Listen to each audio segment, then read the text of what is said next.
अस्सलामुअलैकुम दोस्तों, आज हम एक नज़म पढ़ने जा रहे हैं जिसका नाम है गाँव का बचपन।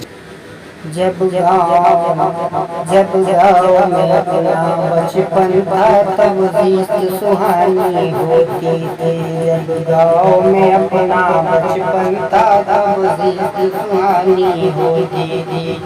हर दिन गजल सा लगता था, हर शाम दीवानी होती थी। स्वेटर बुनते हुए नानी सुनाया करती थी नज़में, हर रात कहानी परियों की दादी की ज़बानी होती थी। जब गाँव में अपना बचपन था तब गीत सुहानी होती थी। हर शाम में दोस्त जमा होकर खेल जाया करते थे। खेल के चंद उसूल थे, कुछ शर्त निभानी होती थी।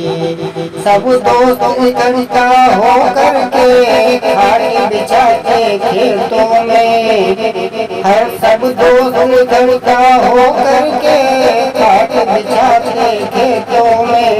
नीम के नीचे सबको महफिल भी सजानी होती थी। जब गाँव में अपना बचपन था तब गीत सुहानी होती थी। ना चाहत दौलत शोहरत की, ना खौफ था जीने मरने का। ना चाहत दौलत शोहरत की, ना खौफ था जीने मरने का। दुनिया का फसाना कुछ भी न था, बस अपनी कहानी होती थी। जब गाँव में अपना बचपन था तब गीत सुहानी होती थी।